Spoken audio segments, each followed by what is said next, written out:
Assalamualaikum warahmatullahi wabarakatuh. Halo rekan-rekan traders, selamat datang di ruang diskusi Forex, di mana seperti biasanya saya Aditya dari Trading View Indonesia akan memandu Anda untuk melakukan analisis mengenai apa yang terjadi dalam pasar, baik secara fundamental ataupun juga secara teknikal, yang mana diharapkan akan bisa menjadi panduan bagi Anda untuk mengetahui apa-apa saja yang perlu untuk Anda perhatikan di dalam pasar baru-baru ini.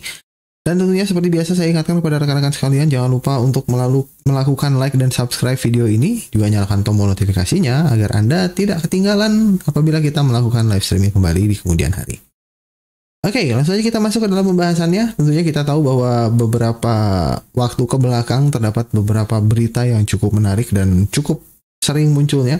Karena kita sama-sama mengetahui bahwa minggu ini adalah minggu terakhir dari Federal Reserve atau menyambut minggu tenang yang mungkin akan terjadi pada minggu depan. Jadi karenanya obviously minggu ini penuh dengan informasi yang cukup penting untuk kita perhatikan bersama di dalam pasar itu sendiri. Selain dari sisi Federal Reserve, kita pun juga mendapatkan informasi dari sisi Eropa ataupun juga dari Bank of England, yang mana tentunya akan bisa memberikan gambaran secara keseluruhan mengenai apa yang mungkin dapat terjadi untuk kedepannya.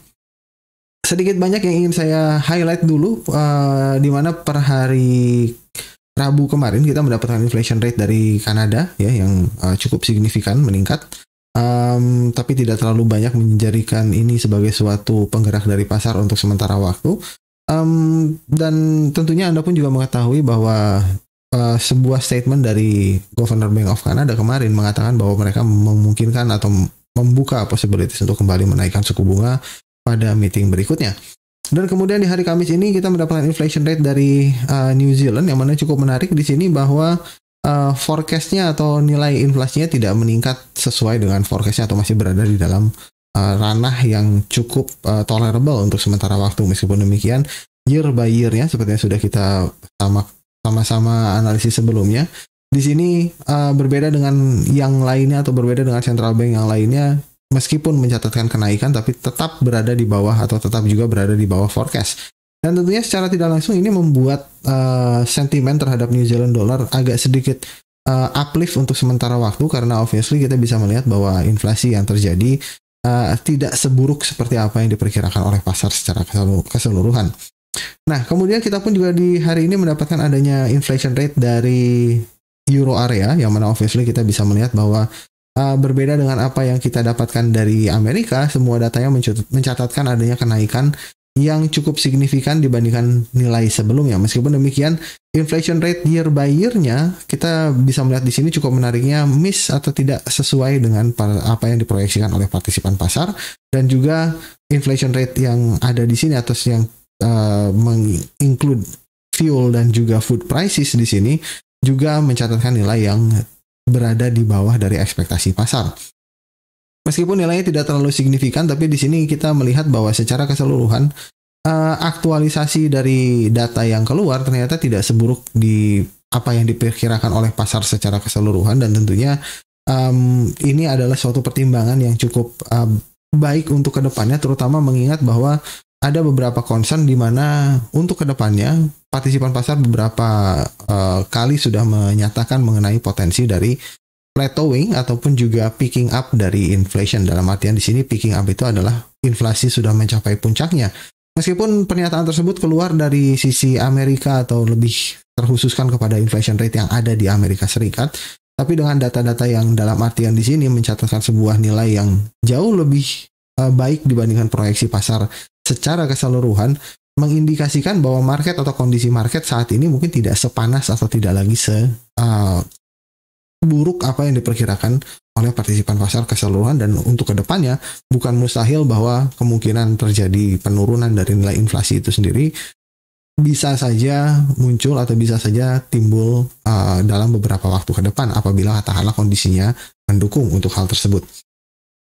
Speech dari Bank of England member, kemudian juga speech dari beberapa Fed members di sini menunjukkan bahwa mereka obviously sudah cukup positif bahwa bulan Mei besok akan meningkatkan suku bunga sebesar 50 basis point.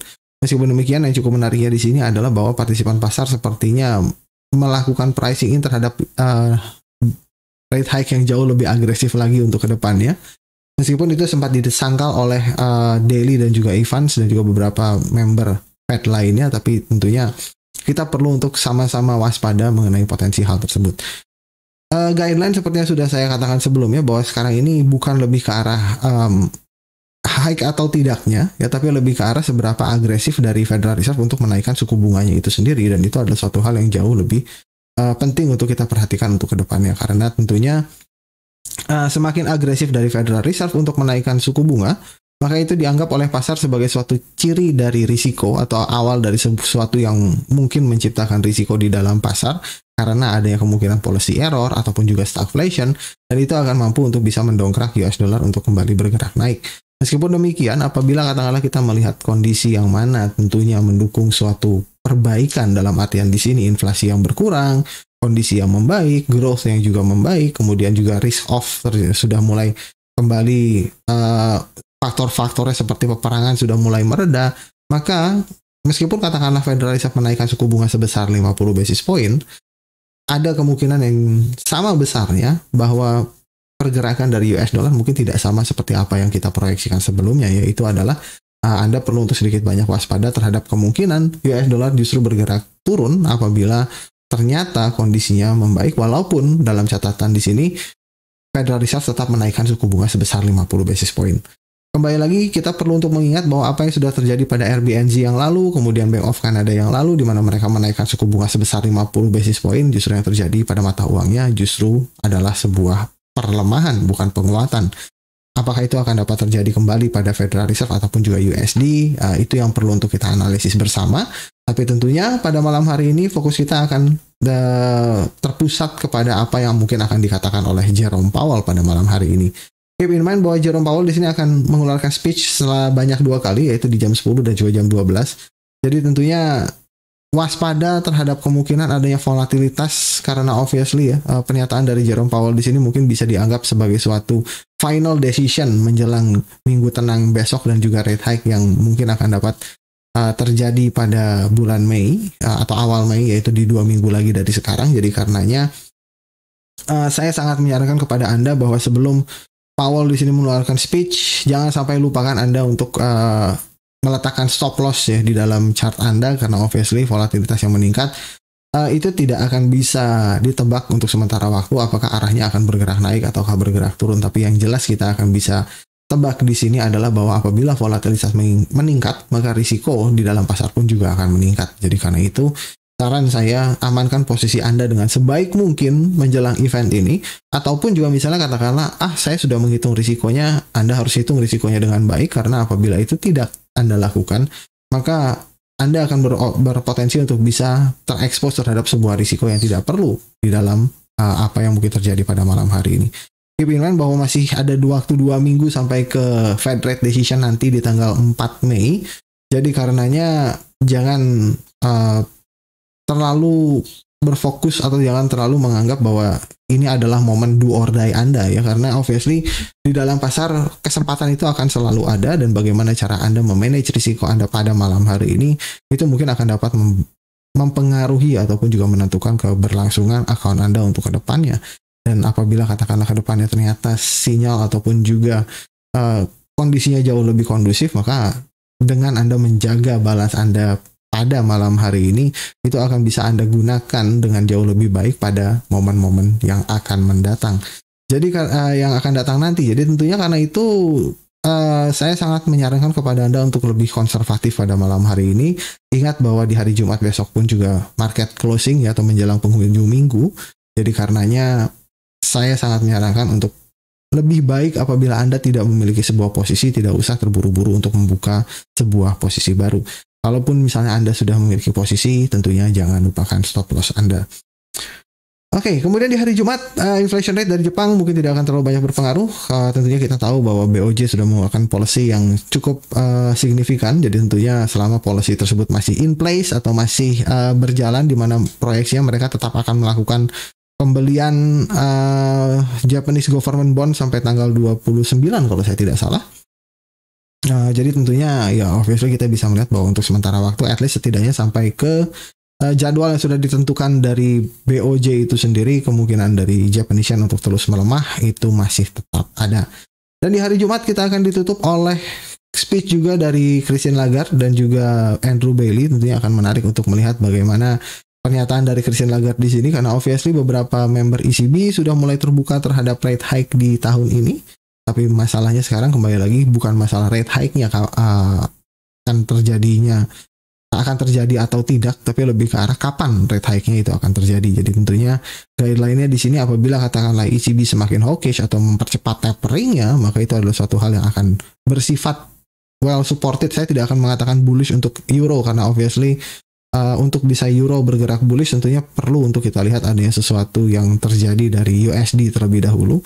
Tapi at least setidaknya kalau kita bisa melihat adanya suatu proses tapering yang jauh lebih cepat, kemudian juga rate hike yang jauh lebih agresif, maka itu akan bisa membuat euro at least untuk sementara waktu ini well supported atau cukup akan tersupport. Jadi sehingga pergerakan bearish dari pair-pair yang berhubungan dengan euro itu mungkin agak sedikit relatif minim possibilities-nya.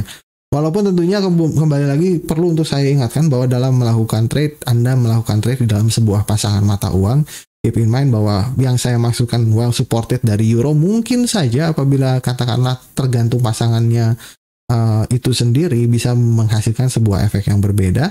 Karenanya tetap Anda perlu untuk melakukan analisis secara komprehensif terhadap apa yang akan Anda tradingkan atau instrumen apa yang akan Anda tradingkan. Misalnya katakanlah euro di sini secara keseluruhan lebih agresif dan lain sebagainya. Euro akan secara umum well supported di dalam pasar, tapi tentunya ya Anda harus memperhatikan misalnya katakanlah apakah Anda melakukan trade di euro USD misalnya atau euro Aussie, ya tentunya dengan lawannya Aussie dengan USD akan ada perbedaan di dalamnya secara inherent.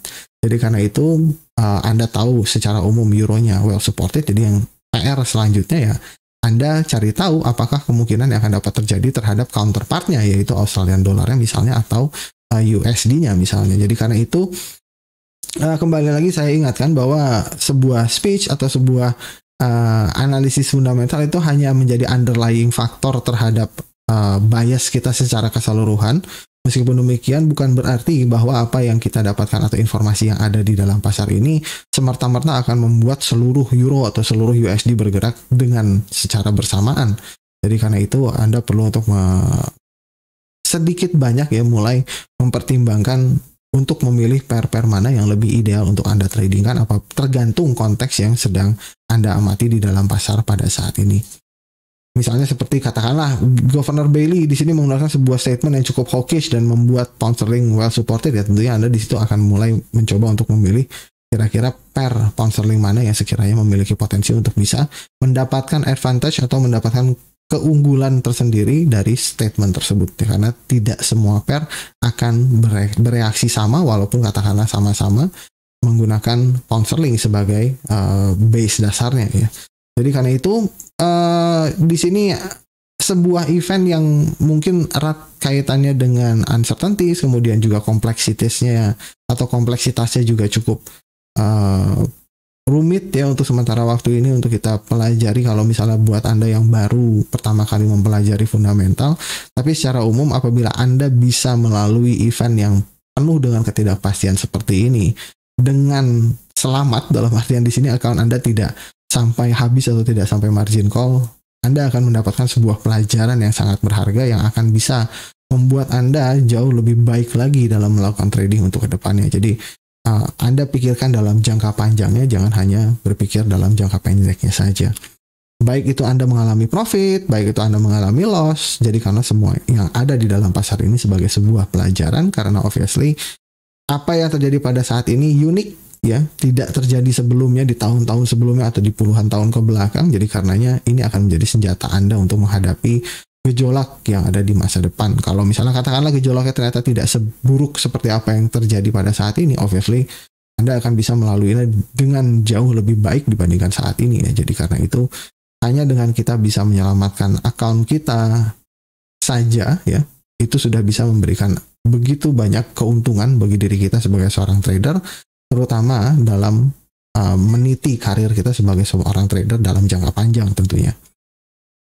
Oke, mungkin kurang lebih kalau dari kalender hanya itu yang bisa saya sampaikan, dan lebih banyak ke arah general info sebetulnya yang perlu untuk kita perhatikan dan cukup confusing sebetulnya kalau menurut saya bagi Anda yang mungkin baru memperhatikan berita gitu, terlalu banyak berita atau terlalu banyak informasi yang masuk, tapi saya akan coba untuk sedikit banyak rangkum apa-apa saja yang perlu untuk Anda perhatikan dengan seksama atau dengan lebih seksama untuk kedepannya. Tentunya tidak lain dan tidak bukan berhubungan dengan konflik di Ukraina, di mana di sini masih membahas mengenai bagaimana mereka berdiskusi ataupun juga outcome terhadap pembicaraan untuk kedepannya. Sementara ini Rusia masih menuntut bahwa selama Kiev atau selama Ukraina tidak memenuhi lawful demands atau permintaan yang mereka ajukan, maka tidak akan ada progres di dalam pembicaraannya. Meskipun demikian, dari sisi negosiator Ukraina mengatakan bahwa Kiev saat ini sudah siap untuk mengadakan special round of negotiation di Mariupol ya, tanpa ada persyaratan apapun. Dan ini adalah suatu perkembangan dari sisi Ukrainanya yang mana sebelumnya cukup keras kepala. Dan perlu untuk saya ingatkan bahwa salah satu faktornya mungkin karena sampai saat ini yang melakukan support secara terang-terangan dan besar-besaran kepada Ukraina itu hanya dari Amerika Serikat saja. Sementara tentunya kita tahu bahwa untuk melanjutkan peperangan mereka membutuhkan biaya ya, dan pertanyaannya sekarang siapa yang mau membayar biaya perang itu untuk mereka. Jadi itu yang mungkin dari sini sudah mulai menjadi pertimbangan dari para petinggi di Ukraina, dan mereka mungkin saja saat ini sudah mulai terbuka untuk setidaknya melunak dalam tanda kutip ya, apabila katakanlah tidak ada support tambahan yang akan diberikan oleh negara-negara di belahan barat. Jadi karena pantau terus mengenai kondisi bagaimana support yang diberikan oleh negara-negara barat terhadap Ukraina, karena itu akan sangat mempengaruhi bagaimana mereka mengambil sikap, terutama dalam konteks dalam negosiasi dengan Rusia ya. Dan kemudian yang cukup menarik di sini seperti yang sudah saya informasikan sebelumnya, bahwa gas market atau pasar gas di Eropa saat ini berada dalam comfortable place ya, tempat yang cukup nyaman di sini disebutnya. Jadi plus minus ya, dianggap inventory saat ini trending higher dan berada pada similar level atau level yang sama seperti apa yang terjadi di 2021. Tapi ada ketidakpastian karena Russian gas flow di sini ya, tentunya kita tahu ya bahwa seperti yang sudah kita sama-sama simpulkan dari awal mula peperangan ini terjadi, bahwa pergerakan di dalam oil prices ataupun juga dalam gas itu sebetulnya adalah fear induced movement, dalam artian bahwa pergerakan yang disebabkan karena fear, bukan karena gangguan supply ataupun juga lain-lainnya. Jadi tentunya untuk sementara waktu ini amati baik-baik mengenai progres dari Ukraina dan Rusia, dan tentunya apabila katakanlah kita melihat progres yang membaik untuk kedepannya, walaupun katakanlah supply-nya secara keseluruhan mungkin ada shortage dan lain sebagainya karena tindakan individu dari perusahaan-perusahaan untuk tidak bernegosiasi lagi dengan Rusia, tapi secara umum ya kita mungkin akan bisa melihat adanya proses normalisasi dari harga oil itu sendiri atau dari sektor energi di sini ya. Jadi waspadai mengenai potensi hal tersebut. Intinya pada dasarnya supply, Anda harus ingat ya, supply-nya tidak pernah terganggu dari sisi Rusianya. Jadi karena itu ya tinggal kita lihat saja ya progres ke depannya seperti apa, dan apakah itu akan mempengaruhi dari sisi financial point of view-nya itu sendiri. Kalau misalnya dari sisi financial market-nya tidak ada pengaruh, obviously ya tidak akan ada pergerakan apapun pada harga oil ataupun juga harga gas itu sendiri, karena tentunya Anda bisa lihat di sini secara umum pasar gas saat ini sedang berada dalam kondisi yang cukup nyaman ya. Ini adalah suatu pernyataan yang cukup menarik setelah sekian lama dihantui oleh horor dan horor ya. Sekarang nyaman bos gitu. Ya ini adalah bagian dari pembelajaran kita di dalam pasar finansial ya, bahwa kondisi itu dari yang sebelumnya hell gitu kan tiba-tiba bisa berubah menjadi tropical island gitu. Oke, jadi ini adalah satu hal yang cukup menarik kalau menurut saya, dan obviously ini adalah pembelajaran bagi kita untuk selalu bersikap fleksibel di dalam pasar dan siap untuk menghadapi berbagai macam perubahan tergantung dari konteks yang Anda lihat di dalam lapangannya itu sendiri. Kemudian dari sisi Asia Pasifik, tentunya Anda bisa lihat di sini BOJ masih menjadi topik utama, dan mereka masih akan terus melakukan unlimited fixed rate purchases operation. Jadi dalam artian di sini Anda harus tahu bahwa mereka masih melakukan quantitative easing tanpa adanya batasan ya. Jadi apa ini artinya? Silahkan Anda coba juga mencari informasi lainnya selain dari saya di sini, tapi secara umum kita tahu bahwa quantitative easing adalah membuat kebijakan yang sangat-sangat lunak dan menambah peredaran uang di dalam pasar. Tentunya supply yang bertambah, supply yang meningkat akan menghilangkan atau mengurangi value dari instrumen yang bersangkutan, dan tentunya tidak luput juga terhadap mata uang. Semakin banyak mata uang yang berputar di dalam peredaran, maka obviously ya value-nya akan terus berkurang.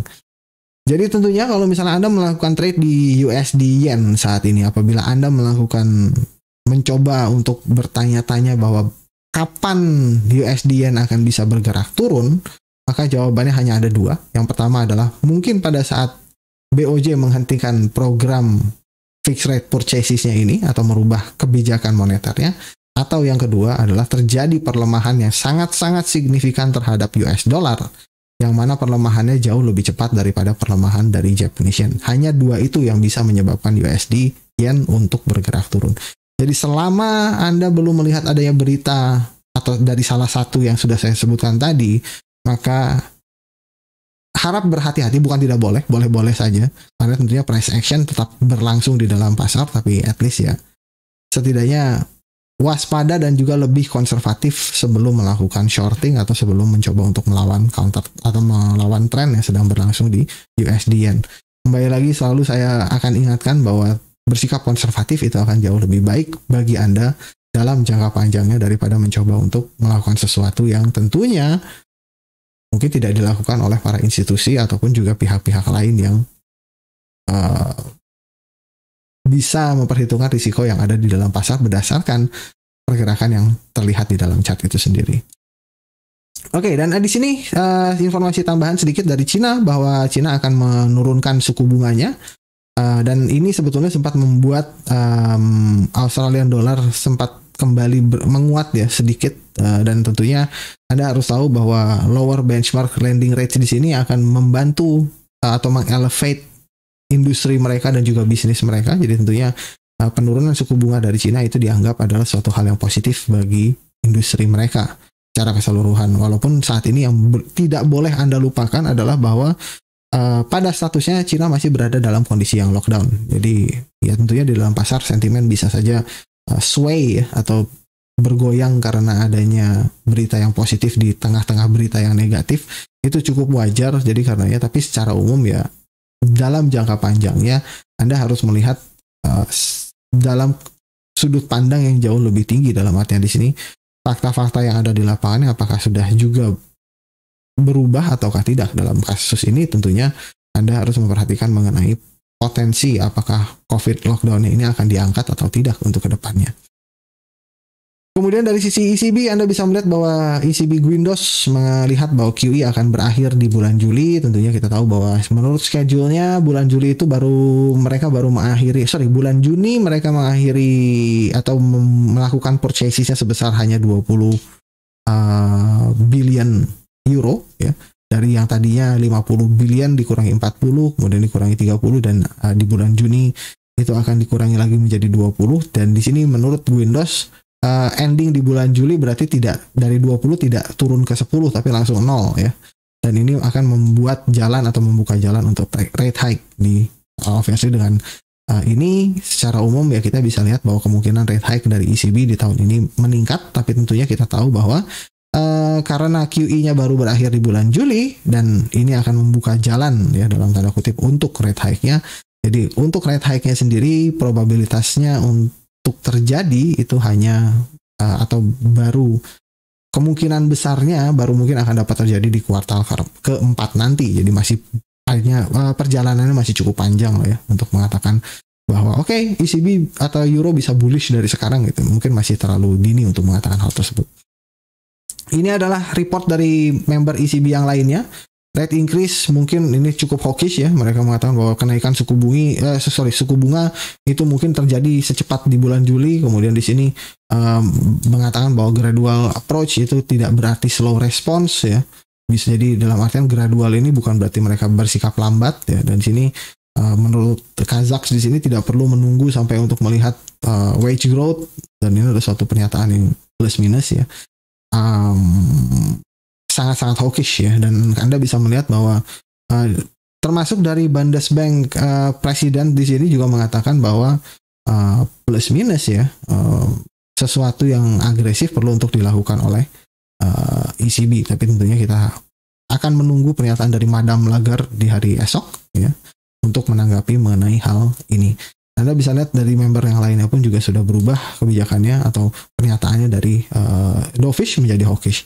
Meskipun demikian, per malam hari ini ada sedikit informasi dari Christine Lagarde di sini bahwa mengatakan ample policy support remains in place. Jadi dalam artian apa yang mereka lakukan masih berada dalam progresnya, jadi tapering tetap harus dilakukan secara bertahap.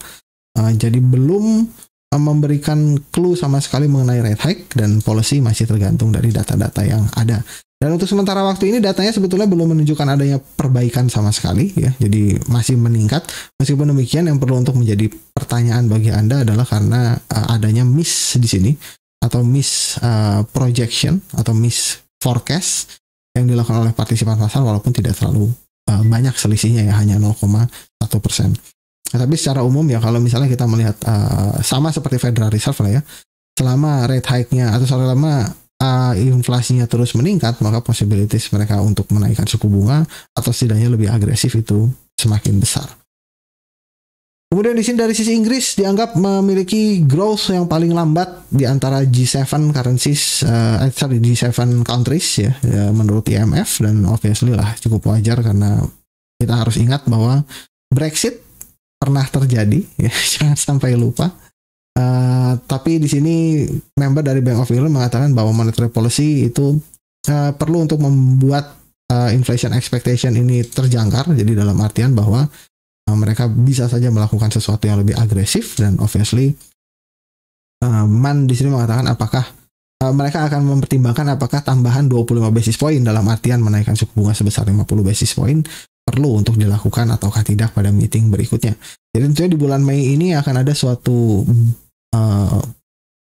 data points yang cukup penting untuk kita sama-sama perhatikan ya, terutama dalam sisi monetary policy. Dari sisi US, Anda bisa melihat bahwa US dollar saat ini memasuki consolidatory period ya, tentunya menunggu pernyataan dari Jerome Powell nanti. Tapi di sini argumennya masih tetap akan stay supported pada saat terjadi sebuah dip, jadi tidak akan longsor terlalu jauh menurut economics. Tapi tentunya ada beberapa concern yang mungkin perlu untuk kita sama-sama pertimbangkan, yaitu ya seperti saya utarakan tadi di awal ya, bahwa yang menjadi topiknya sekarang adalah kita harus bersiap-siap bahwa rate hike itu belum tentu akan menaikkan nilai mata uangnya ya, itu yang perlu untuk Anda pertimbangkan baik-baik. Kemudian di sini Anda bisa melihat bahwa Fed Evans juga mengatakan bahwa tidak perlu menaikkan bunga lebih besar daripada 50 basis point. Jadi tentunya untuk sementara waktu ini Anda sudah bisa melihat bahwa market sudah dalam tanda kutip ya terbiasa dengan 50 basis point. Jadi pernyataan 50 basis point itu tidak membuat US dollar untuk bergerak menguat lagi ya, tidak seperti di beberapa bulan ke belakang 50 basis point dolarnya naik gitu kan. Sekarang tidak. Jadi karena itu ini ada suatu ciri-ciri awal yang mana perlu untuk kita sama-sama waspadai, karena obviously seperti yang sudah saya sebutkan tadi beberapa minggu ke belakang juga kita suka atau sudah mengulangi ini berkali-kali ya, bahwa walaupun secara price action Anda masih bisa melihat penguatan dolar adalah sesuatu yang mungkin untuk dapat terjadi dalam waktu dekat ini, dalam jangka panjangnya Anda tidak boleh melupakan bahwa ada kemungkinan lain yang bersembunyi di dalam pasar di sini yang bisa saja terpicu kapan saja. Yang pertama, penyebabnya mungkin bisa jadi karena speech dari Jerome Powell mungkin pada malam hari ini, atau pada saat rate hike-nya nanti di bulan Mei nanti. Oke, dan kemudian di sini Anda bisa melihat juga bahwa Daily juga mengatakan bahwa inflation akan start coming down, dan ini adalah suatu hal yang akan membuat Fed untuk tidak seagresif sebelumnya. Dan seperti yang sudah saya katakan, bahwa bukan masalah rate hike-nya sekarang ini, tapi lebih ke arah masalah seberapa agresif mereka. Dan apabila mereka tidak lagi agresif, maka itu adalah sesuatu yang akan berpotensi untuk membawa dolar untuk bergerak turun. Ya tentunya ya, itu adalah suatu hal yang perlu untuk membuat kita berjaga-jaga lah ya terhadap kemungkinan yang mungkin berlawanan dengan apa yang Anda bisa lihat di dalam chart Anda. Di sini Daily juga menyangkal bahwa 50 basis point itu sudah 50 basis point itu sudah berada di dalam kepastian lah kurang lebih, tapi beliau juga mengatakan bahwa tidak ada keperluan untuk menaikkan lebih dari itu. Meskipun demikian, yang cukup menariknya di sini Anda bisa lihat bahwa di bulan Mei 97,6% dari partisipan pasar sudah melakukan pricing in terhadap 50 basis point. Dari mana saya bisa melihat 50 basis pointnya? Seperti ini cara membacanya. Anda bisa lihat current target rate, berarti saat ini atau rate yang ada pada saat ini ada di kisaran 25 sampai 50. Nah, diproyeksikan bahwa pada 97,6% dari partisipan pasar memproyeksikan bahwa akan, atau di bulan Mei nanti, tanggal 4 nanti, itu akan berada pada 75 sampai 100. Jadi selisihnya dari 75 dikurangi 25 itu berarti 50 basis point ya, atau 50 kan. Jadi karena itu di sini Anda bisa melihat bahwa di tanggal 4 prediksi pasar atau prediksi partisipan pasar secara keseluruhan, market atau Fed akan menaikkan sebesar 50 basis point. Dan yang cukup menarik di sini adalah apabila kita switch ke bulan Juni ya, dari tadi kan 25, di sini kita bisa melihat bahwa apabila naik 50 kan berarti kan jadi 75 ya. 75 kalau kita naikkan sebesar 50 lagi berarti kita bisa lihat harusnya ada di 125. Tapi di bulan Juni di sini Anda bisa melihat bahwa partisipan pasar melakukan pricing in, atau 74,2% dari partisipan pasar melakukan pricing in bahwa Fed akan menaikkan sebesar 75 basis point. Jadi menurut saya ini sangat-sangat agresif ya. Jadi tentunya kita tahu bahwa pasar benar-benar super agresif terhadap rate hike dari Fed itu sendiri, dan obviously apabila ternyata outcome-nya tidak seperti itu, ya Anda bisa lihat di sini bahwa di bulan Juli 61,3% dari partisipan pasar sudah melakukan pricing in terhadap 200 basis point hike ya. 200 basis point berarti dari 25 untuk naik sampai 200 itu kan perlu naik sebesar 175. Ya, 175 berarti ya obviously mungkin 50 di bulan Mei berarti kurang lebih masih ada sekitar 125 lagi.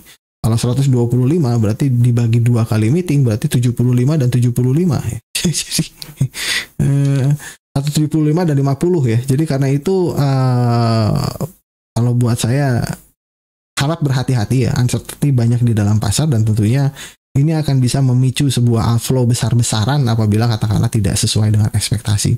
Bagaimana kalau sesuai ekspektasi? Ya tentunya kita bisa lihat tren yang ada pada saat ini mungkin masih akan tetap bisa berlangsung. Mungkin seperti itu kurang lebihnya. Oke, mudah-mudahan sudah cukup jelas dari sisi fundamental. Apabila ada pertanyaan silahkan ditanyakan saja, tidak usah ragu-ragu dan tidak usah malu-malu. Dan seperti biasa saya ingin sapa dulu rekan-rekan yang sudah hadir pada malam hari ini sebelum kita masuk ke dalam chart ataupun juga technical analisisnya. Terima kasih banyak untuk Bu Surahwi yang sudah hadir pada malam hari ini. Jangan menangkap pisau yang jatuh, betul sekali. Don't catch the falling knife. Atau jangan menangkap roket yang sedang terbang. Kalau dalam kasus USD Yen. Kemudian di sini terima kasih banyak untuk Pak Agat Liang yang sudah ada pada malam hari ini, dan juga Pak Kejar Informasi yang sudah ada pada malam hari ini. Kenapa kemarin DXY drop? Apakah karena ECB yang mulai hawkish, ataukah karena ada pengaruh dari kemungkinan Jepang untuk melakukan interferensi terhadap nilai tukar yen? Kalau secara umum ya, kalau misalnya Anda lihat dari sisi kenapa dolar bisa mengalami penurunan di hari kemarin, Anda mungkin bisa coba untuk melihat kalender ekonomi terlebih dahulu mengenai apa yang terjadi di hari kemarin atau di hari Rabu yang lalu ya, atau di hari kemarin lah ya. Di mana Anda bisa melihat di sini bahwa pernyataan dari Fed Evans dan juga Daily mengeluarkan sebuah speech yang mana sudah saya rangkum di sini. Secara umum Daily mengatakan bahwa inflation akan start coming down this year. Di mana Anda harus tahu bahwa mengingat bahwa data CPI kemarin menunjukkan core inflation yang mengalami penurunan, maka ekspektasinya dari pasar atau pasar seolah-olah beranggapan bahwa oke, sementara waktu kita coba take profit saja dulu untuk bisa melihat bagaimana progres setelah Powell untuk mengeluarkan statementnya pada malam hari ini. Kembali lagi saya ingatkan bahwa apabila ada hal-hal yang berhubungan dengan inflasi yang menurun, itu akan membuat Federal Reserve untuk bertindak tidak agresif, dalam artian kita sementara partisipan pasar sudah terbaca di sini mereka sangat-sangat agresif. Jadi karena itu apabila ada hal-hal yang membuat perkiraan pasar di sini meleset atau sesuatu yang bisa membuat apa yang sudah diperkirakan pasar di sini meleset, dalam artian di sini mungkin saja tidak seagresif itu, maka itu akan berpotensi untuk menggerakkan US dollar bergerak turun. Dan seperti yang sudah saya sebutkan sebelumnya di hari Selasa, bahwa speech adalah sebuah trigger, ya, sebuah trigger yang cukup signifikan untuk bisa membuat volatilitas di dalam pasar apabila speech-nya itu memberikan sesuatu yang unexpected atau tidak diekspektasikan oleh, atau bahkan tidak diharapkan oleh pasar. Dalam artian di sini bahwa pada saat ini kita sudah melihat bahwa di bulan Juni ekspektasi pasar adalah 75 basis point hike. Sementara apabila kita lihat dari pernyataan dari Evans di hari kemarin, mereka atau beliau mengatakan bahwa nggak perlu tuh gitu untuk naik lebih besar daripada 50 basis point gitu kan. Jadi dari sini ini membuat pasar seolah-olah seperti, menurut saya ya, interpretasinya adalah karena pada saat berita ini muncul harga bergerak turun. Jadi ya tentunya itu adalah ciri-ciri awal bahwa apabila terjadi sesuatu yang notabene ya dovish atau tidak terlalu hawkish dari sisi Fed membersnya itu sendiri, itu akan memberikan potensi bahwa kemungkinan apa yang terjadi pada tahun 2017 yang lalu itu kembali terulang, itu bisa saja terjadi ya. Saya sempat mengatakan ini sebelumnya, tapi plus minus pada saat itu setupnya sudah tidak lagi berhasil atau tidak lagi gagal, tapi kembali lagi kita perlu untuk fleksibel ya, bahwa mungkin saja pasar menunggu timing yang tepat sampai ke mendekati rate hike-nya itu sendiri, yang mana kita tahu bahwa di minggu ini kan seperti yang sudah saya sebutkan, ini adalah minggu terakhir Fed members untuk memberikan informasi ke dalam pasar. Jadi minggu depan tidak ada speech sama sekali dari member Fed. Jadi karena itu ya minggu ini adalah suatu minggu yang berpotensi untuk bisa membuat volatilitas hanya melalui speech saja. Jadi speech di sini yang tidak terlalu hawkish itu menyebabkan atau menjadi salah satu faktor yang mungkin menyebabkan dolar untuk bisa bergerak turun. Jadi karena itu dari sini Anda perlu untuk sedikit banyak, kalau buat saya, walaupun secara umum kita masih bisa melihat price-nya berada dalam kondisi yang bullish atau sangat bullish lah tentunya. Anda bisa lihat di sini dengan kondisi reject per hari ini.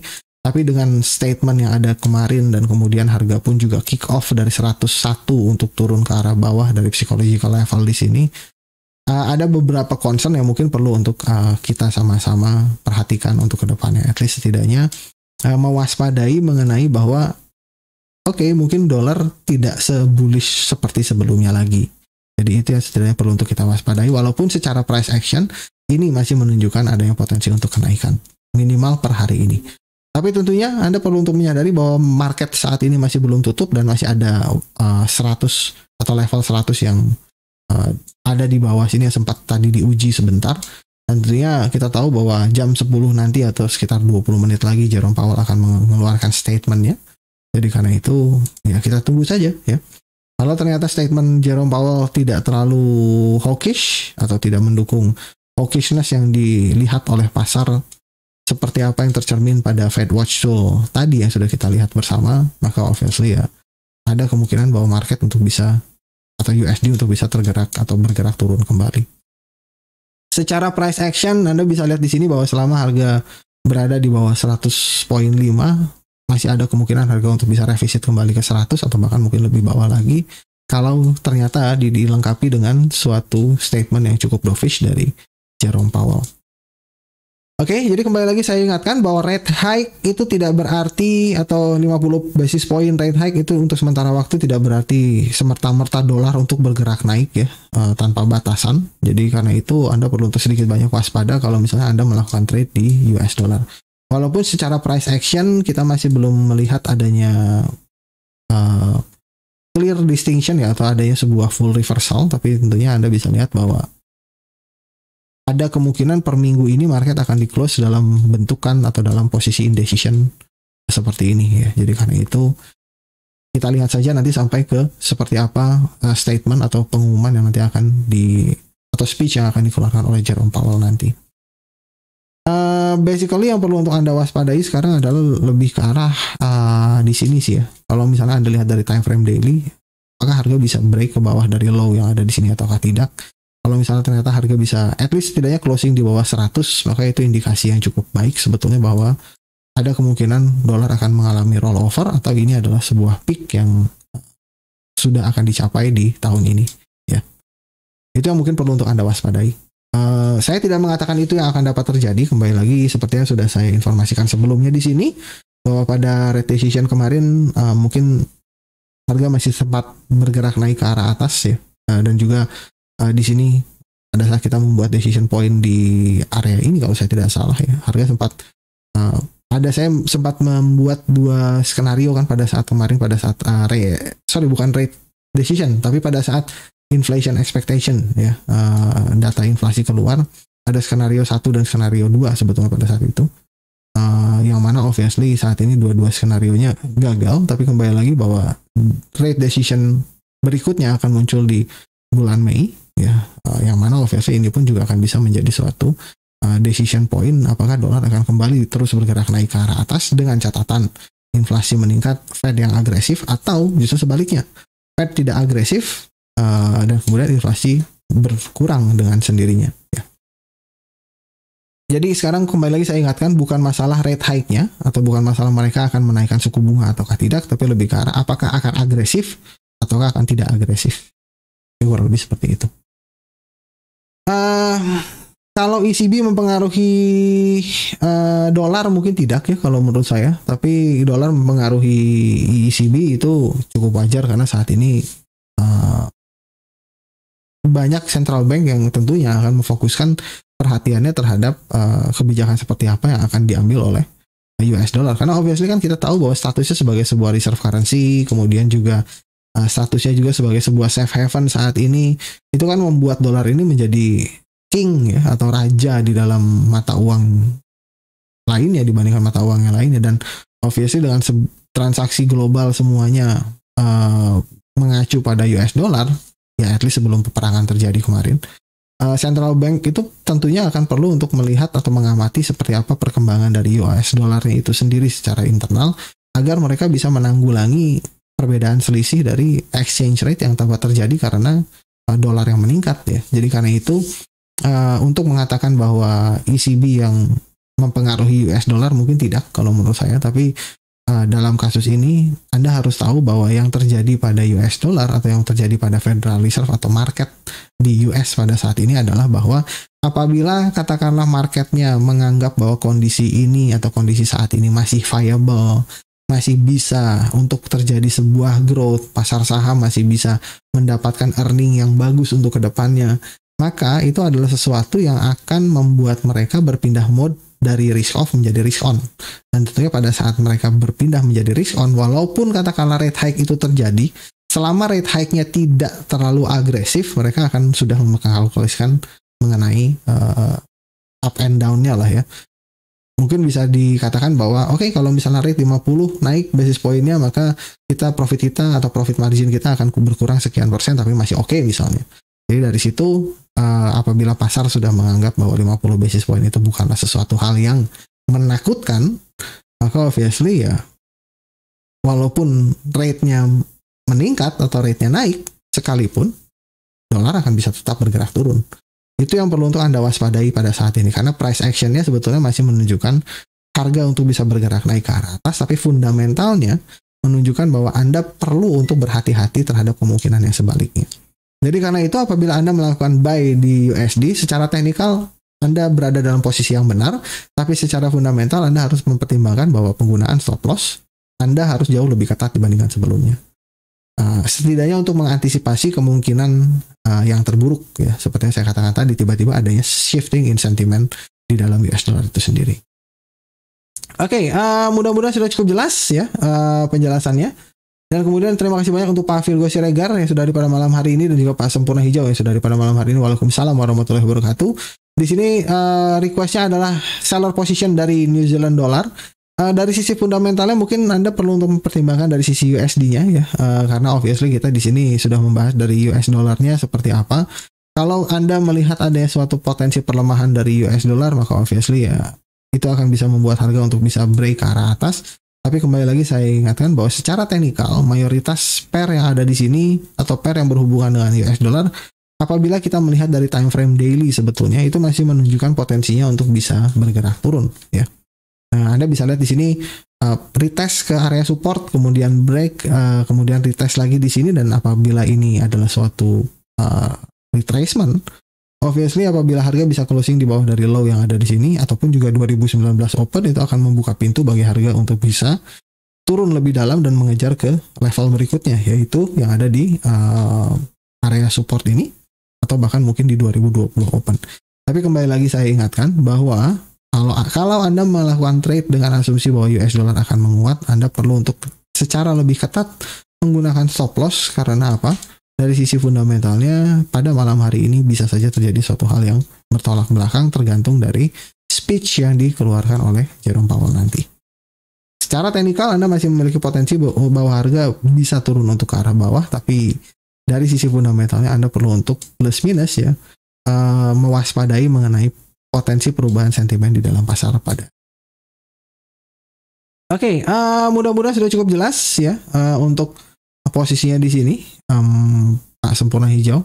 Dan obviously di sini posisi Anda tinggal trailing saja lah ya posisinya, karena dari sini atau dari time frame yang lebih kecil menunjukkan ada potensi sebuah lower low lagi.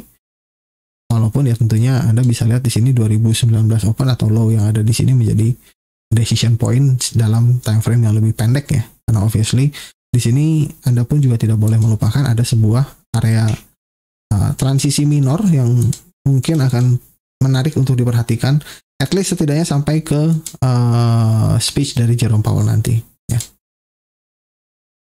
Oke, kemudian terima kasih banyak untuk Pak Hengki Yonatan yang sudah pada malam hari ini, dan juga Pak Eko Dwi yang sudah pada malam hari ini. Selamat malam. Requestnya adalah GU. Oke, GU di sini cukup menarik dibandingkan yang lain ya kalau menurut saya, karena obviously dari patternnya sendiri menunjukkan adanya suatu strength atau inherent strength, walaupun beritanya dari sisi Inggrisnya mungkin tidak terlalu baik untuk sementara waktu ya. Cuman plus minus probabilitas mereka untuk menaikkan suku bunga sebesar 50 basis point itu kembali mulai muncul, dan secara price action untuk sementara waktu ini kita masih bisa melihat bahwa support ini masih bertahan. Dan obviously mungkin kita sedikit adjust ya dari sisi trendline-nya. Dari sebelumnya di sini sudah sempat break turun, kemudian break lagi ke arah atas, maka dari sini kita bisa sesuaikan berdasarkan price yang terbaru di sini. Jadi Anda bisa lihat bahwa untuk sementara untuk mengatakan bahwa harga ini masih bisa atau bisa bergerak naik, probabilitasnya ada tapi tidak terlalu besar. Walaupun di sini Anda memiliki bullish engulfing yang belum terviolate tentunya, invalidation point. Kalau Anda di sini mengasumsikan bahwa bahwa ada sebuah potensi reversal, tentunya ini adalah suatu pattern yang baik kalau menurut saya, karena obviously 2 kali bullish engulfing ini masih belum ditembus oleh harga. Jadi selama harga masih belum break atau belum mengenai stop loss Anda, potensi harga untuk terjadi sebuah reversal itu masih cukup besar kalau menurut saya. Tapi yang perlu untuk Anda ingat adalah bahwa secara keseluruhan USD masih berperan penting di dalam pergerakan yang ada di sini. Jadi tentunya ya tergantung apa yang nanti kita dapatkan dari Jerome Powell. Mungkin saja harga untuk bisa tertekan kembali turun ke arah bawah karena penguatan dari USD-nya. Walaupun secara umum pound sterling mungkin di sini dalam tanda kutip ya bisa memberikan perlawanan. Tapi tentunya ya Anda bisa lihat dari sisi indeksnya sendiri, perlawanannya itu masih belum seberapa ya, karena ada kenaikan dibandingkan yang lain. Yang mana yang lain sebetulnya kalau euro naik tapi sebetulnya pernah turun ke bawah low yang lebih rendah. Kalau ini kan tidak, masih di kisaran 130-an. Jadi secara rate of change sebetulnya ini masih cukup well supported. Akan tetapi kembali lagi saya ingatkan, pair yang berhubungan dengan US dollar pada malam hari ini mungkin akan sangat-sangat dipengaruhi terhadap reaksi dari pasar terhadap speech yang nanti akan keluar 9 menit lagi ya. Jadi karena itu hati-hati bagi Anda yang memiliki trade di pair US dollar manapun, mau Aussie USD, mau New Zealand USD, Anda bisa lihat patternnya hampir sama ya. Untuk sementara waktu Aussie USD bergerak turun, Euro USD pun juga di sini ada potensi reject. Karena apa ya? Karena dolarnya kembali mengalami penguatan ya menjelang berita nanti. Tapi kembali lagi saya ingatkan bahwa market masih belum close, dan per hari ini harga sempat turun menembus sub atau turun ke bawah 100. Walaupun tidak closing di sini, tapi secara umum ya Anda perlu untuk mempertimbangkan bahwa volatilitas akan muncul pada saat nanti Jerome Powell mengeluarkan atau mengutarakan speech-nya. Ya, jadi kembali lagi dari sini kita mungkin tidak akan tahu kemana harga akan bergerak, tapi setidaknya kita tahu bahwa ada risiko yang terdapat di dalam pasar menjelang ke event yang ada pada saat ini. Soal masalah nanti apakah harganya akan bergerak sesuai dengan arah yang sudah Anda proyeksikan ataukah tidak, yaitu urusan belakangan, tapi yang jelas atur risikonya baik-baik ya. Karena one way or another sebuah area marking atau sebuah area decision point seperti ini ya, kita lihat closingnya di mana, itu akan membantu untuk membuat proyeksi ke depannya. At least setidaknya kalau misalnya katakanlah Euro USD walaupun belum terlalu ideal, tapi at least kalau adanya sebuah closing di atas dari area biru ini, potensi ada sebuah pembalikan atau koreksi ke arah atas itu cukup besar. Dan sebaliknya ya, apabila harga bisa closing di bawah dari area ini ya tentunya harga akan bergerak ke arah bawah. Walaupun Anda misalnya, oke, saya sedang berusaha membeli Euro USD ya, karena ada stop loss kan setidaknya Anda bisa terjaga dari potensi harga yang menggerus akun Anda, setidaknya seperti itu. Karena Anda tahu bahwa ada sebuah event pada malam hari ini yang akan bisa menentukan pergerakan dari dolar itu sendiri. Jadi karena itu tidak usah buang-buang tenaga untuk mencoba menebak akan naik atau turun, karena tidak akan pernah ada yang tahu. Tapi setidaknya yang bisa kita ketahui adalah bahwa risiko dalam pasar itu mungkin akan meningkat pada malam hari ini. Setidaknya sekitar 7 menit lagi. Kita lihat saja nanti seperti apa pergerakannya bersama ya. Oke, terima kasih banyak untuk Pak Indra Fajar yang sudah pada malam hari ini. Selamat malam. Apakah ada pertanyaan yang lain? Kalau misalnya tidak, mungkin kita tunggu saja sampai ke Jerome Powell speech.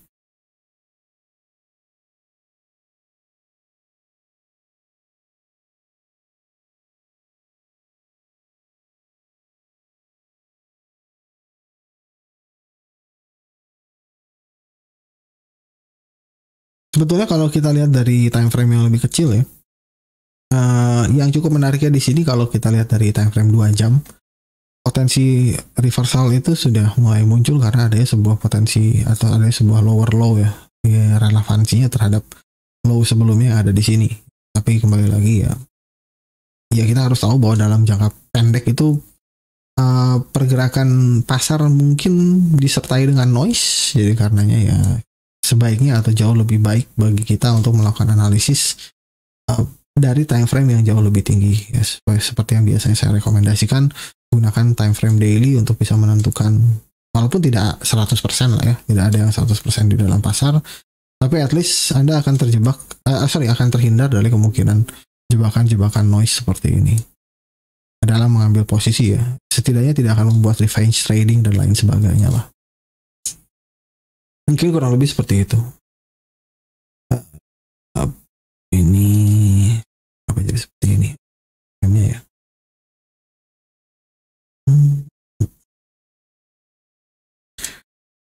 Oke, mungkin sambil menunggu kita coba lihat oil.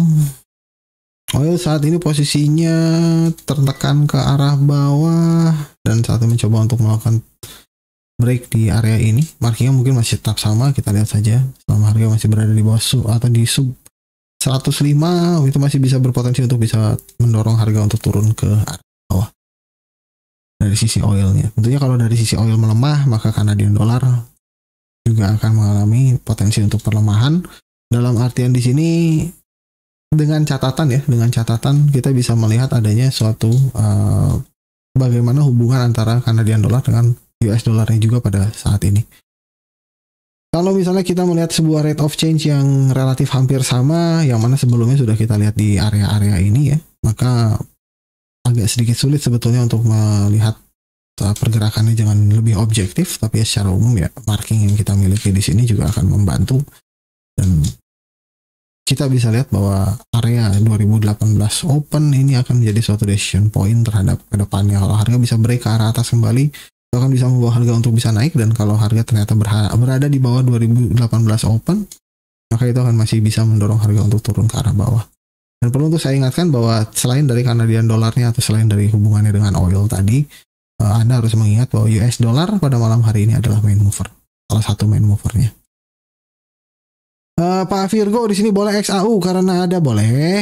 XAU di sini karena ada posisi short atau posisi sell di 1954. Kalau saran saya posisi sell Anda di 1954 mungkin sementara ini tunggu closingnya saja dulu ya Pak ya. Kalau dari hemat saya sih, yang jelas Anda perlu untuk sedikit banyak mewaspadai bahwa per hari kemarin ada sebuah rejection, di mana rejectionnya ada di sebuah area support. Kalau Anda sedang melakukan short di 1954, berarti di sini ya, mungkin posisinya saat ini sudah mulai profit atau sudah masuk ke dalam kondisi profit.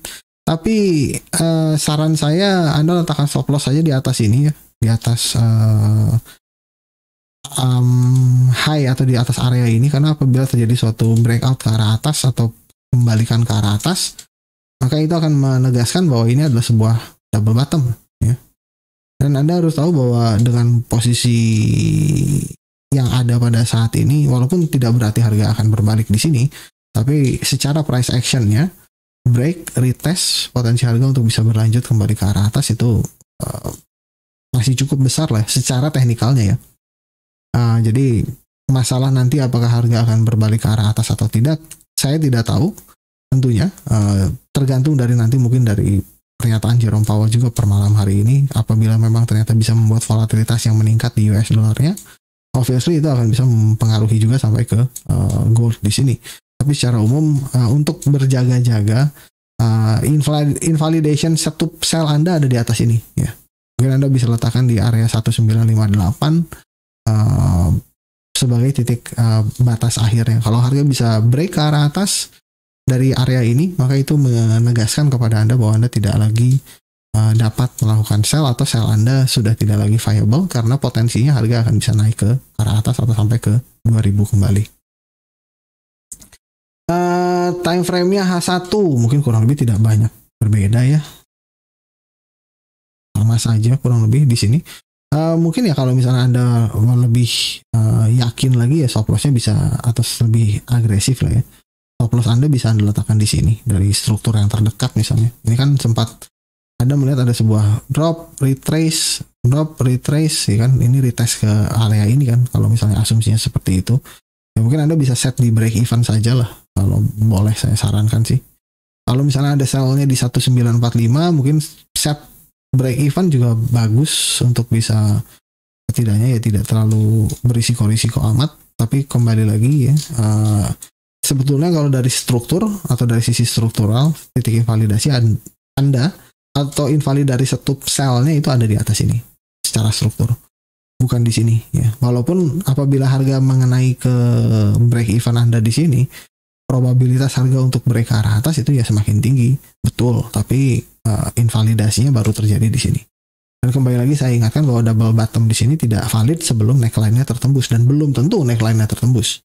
Ya, bisa saja harga naik kemudian turun lagi gitu kan. Tinggal masalahnya terserah Anda ya.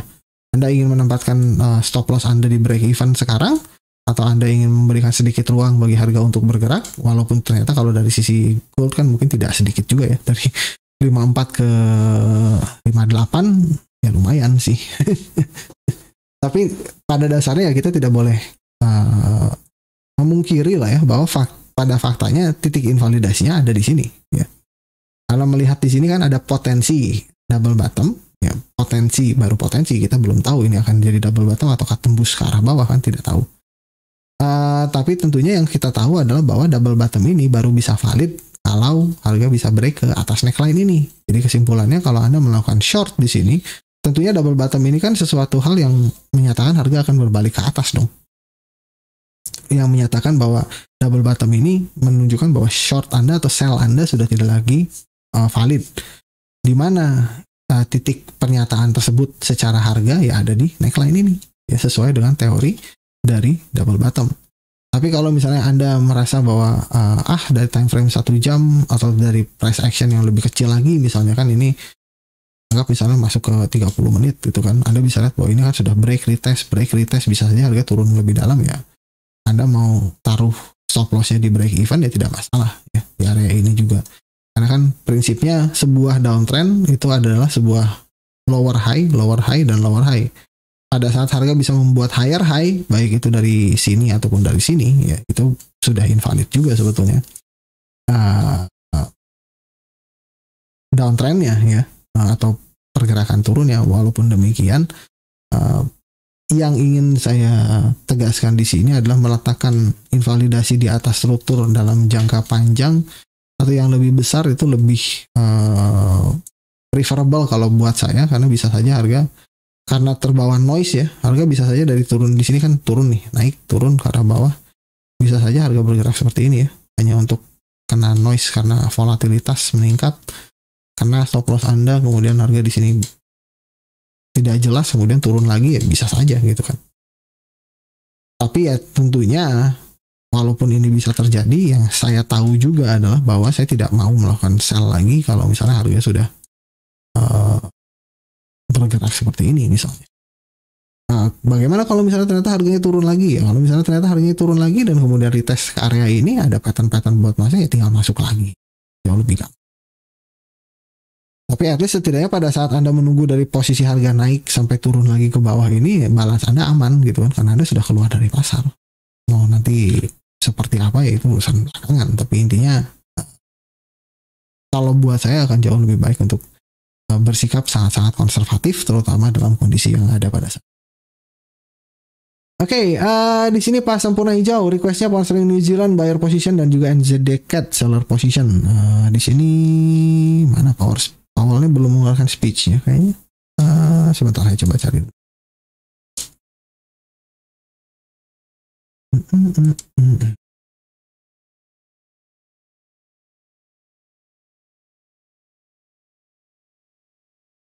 Powell speech. Time ahead remarks speech by Economic Outlook. Lalu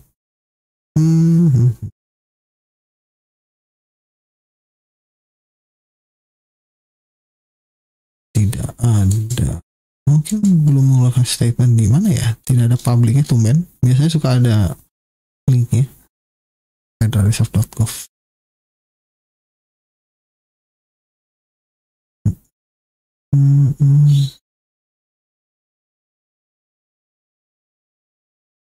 Ini yang kemarin press conference.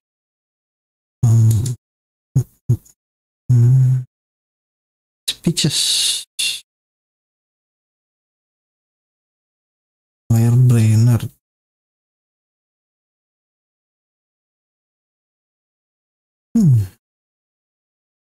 Chair Powell.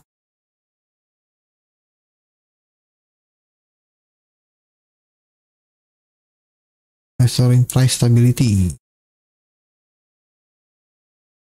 Tanggal 21.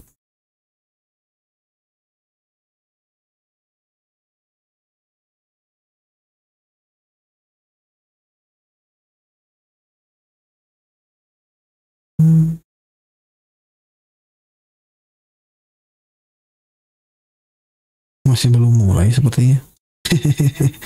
Sudah, kita sampai tunggu sama-sama saja. Di sini sambil menunggu, mungkin kita sambil bahas saja pound New Zealand ya. Pound New Zealand sebentar. Pound New Zealand di sini requestnya adalah posisi buyer position. Pound New Zealand dari sisi buyer mungkin kalau buat saya di sini cukup menarik ya. Plus minus Anda bisa lihat bahwa hari ini harga mendapatkan posisi yang cukup bagus juga.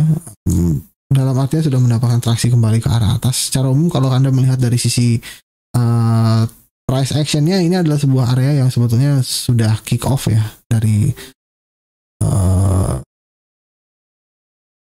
Powell tidak komen terhadap Monpol Economic Policy in Prepared Remarks.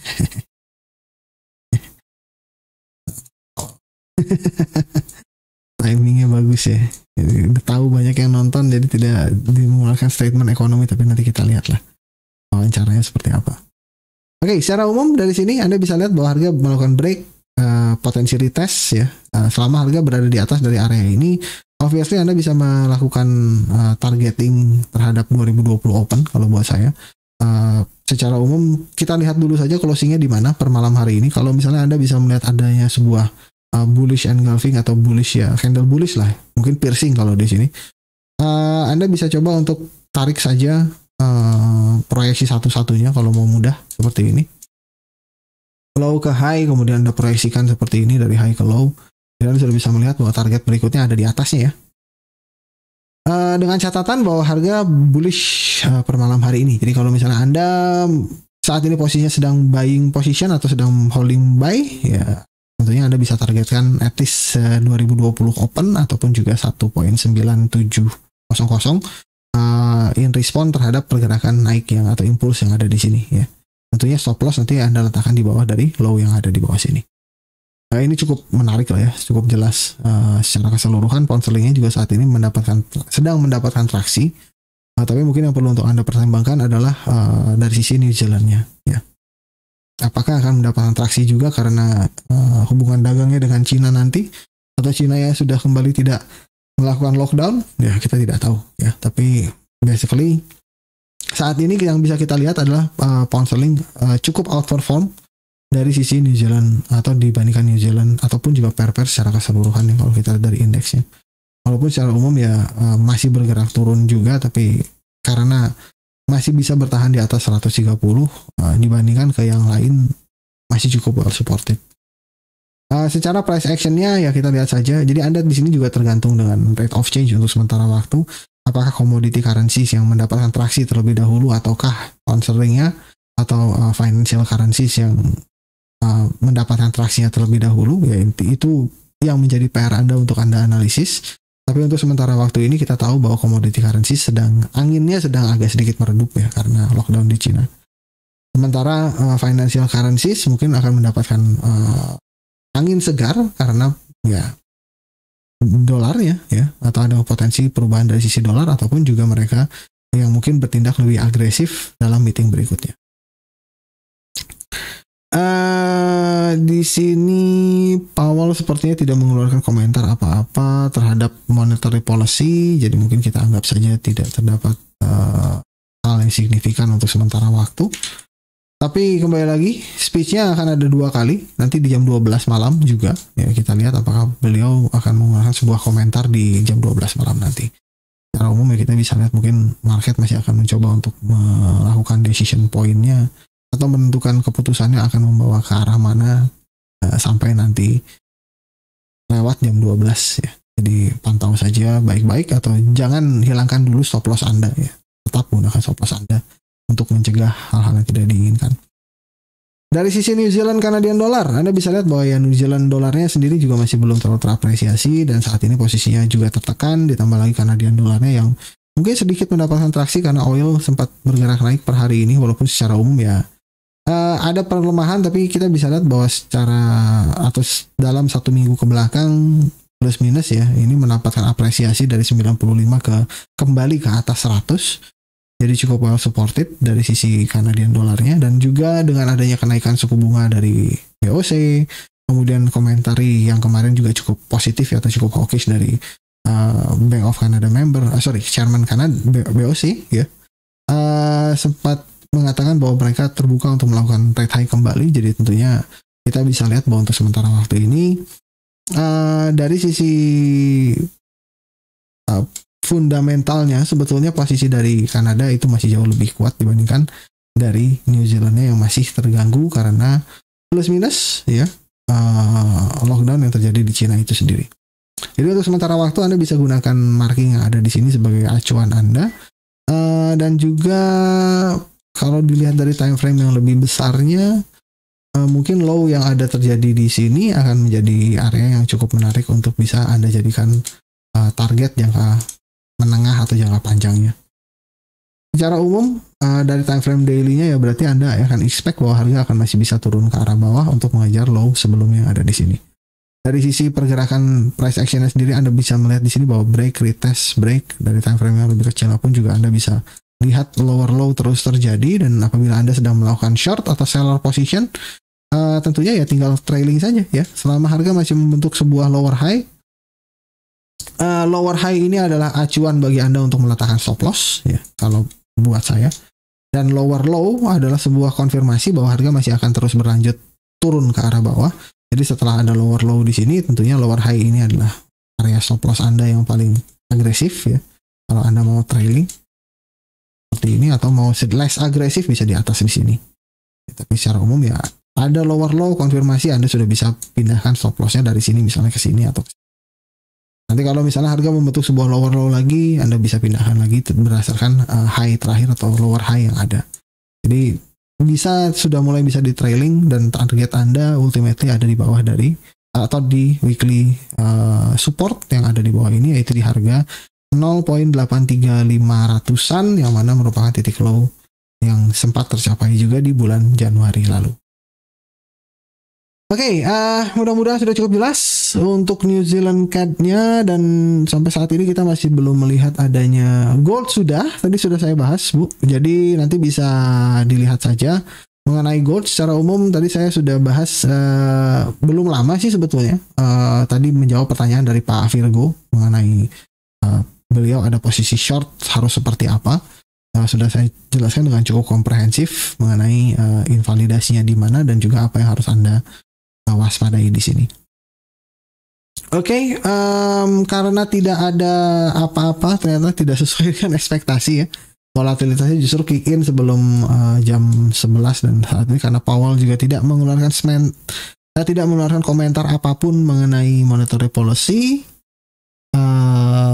mungkin yang perlu untuk kita waspadai berikutnya adalah yang terjadi di jam 12 nanti ya. Jadi karenanya tetap waspada, jangan hilangkan stop loss Anda ya. Dari saya mungkin pada malam hari ini mungkin saya cukupkan saja dulu sampai di sini. Tapi at least ya Anda perlu tetap menyadari bahwa dari sisi technical 105 ini akan menjadi penentu untuk kedepannya. Apakah harga bisa closing di atas dari 105 atau 100.5 ya. Bukan 105, 100.5 pada malam hari ini ataukah tidak. Yang kedua adalah bagaimana nanti bentukan candle closingnya per malam hari ini juga akan menentukan probabilitas apa yang mungkin akan dapat terjadi untuk 1 minggu ke depan. Jadi karenanya Anda bisa lihat per hari ini volatilitasnya cukup tinggi ya dari sisi dolarnya. Range sempat turun ke bawah sub 100, sekarang kembali lagi di harga 100.5, jadi ada sekitar 500 poin. Jadi karena itu jangan lepaskan dulu stop loss Anda ya. Siap-siap atau jaga-jaga terhadap kemungkinan yang mungkin akan dapat terjadi pada jam 12 nanti. Kembali lagi saya ingatkan, Jerome Powell melakukan speech 2 kali pada malam hari ini, yaitu di jam 10 sekarang, dan juga satu lagi nanti di jam 12 dini hari nanti. Jadi karenanya selalu waspada terhadap kemungkinan apapun di dalam market, karena obviously bagaimana Anda menjaga balas Anda dengan melalui kewaspadaan Anda, itulah yang akan membantu account Anda dan juga tujuan Anda untuk menjadi seorang trader yang berhasil. Oke, mungkin saya cukupkan saja dulu pada malam hari ini sampai di sini, dan saya ucapkan terima kasih banyak bagi rekan-rekan yang sudah hadir pada malam hari ini. Selalu waspada, dan tentunya kita tahu bahwa COVID masih jauh dari kata usai. Jadi jaga terus protokol kesehatan Anda dengan baik, jaga juga kesehatan Anda dengan baik. Jaga balas Anda dengan sebaik mungkin. Hati-hati pada malam hari ini, masih tetap ada kemungkinan volatilitas pick up, walaupun ternyata tidak sesuai ya tadi barusan di jam 10 karena tidak ada komentar apapun dari Jerome Powell. Cukup slick ya dia kalau buat saya sih, karena ekspektasinya sudah terlalu tinggi, mungkin sudah diwakilkan oleh rekan-rekan lainnya kali ya. Kita tidak tahu, tapi tentunya selama eventnya masih belum selesai atau masih ada posisi di mana Powell masih akan mengeluarkan speech lagi di jam 12 nanti, kita tetap perlu untuk selalu waspada. Jadi karenanya jangan lupa stop loss Anda, dan tidak usah terlalu terburu-buru, tidak usah FOMO, karena minggu depan ataupun juga bahkan nanti di tanggal 4 mungkin ada sebuah potensi yang bisa akan kita manfaatkan untuk jangka panjang. Jadi karena itu jangan habiskan balas Anda atau jangan buka risiko yang terlalu besar hanya untuk mendapatkan potensi atau plus minus ya, mencoba untuk mengambil suatu pergerakan di dalam satu hari saja. Oke. Kembali saya ucapkan terima kasih banyak bagi rekan-rekan sudah hadir pada malam hari ini. Kurang lebihnya saya mohon maaf. Sampai bertemu lagi nanti di hari Minggu di ruang diskusi, di analisis FX mingguan. Happy trading, safe trading. Assalamualaikum warahmatullahi wabarakatuh.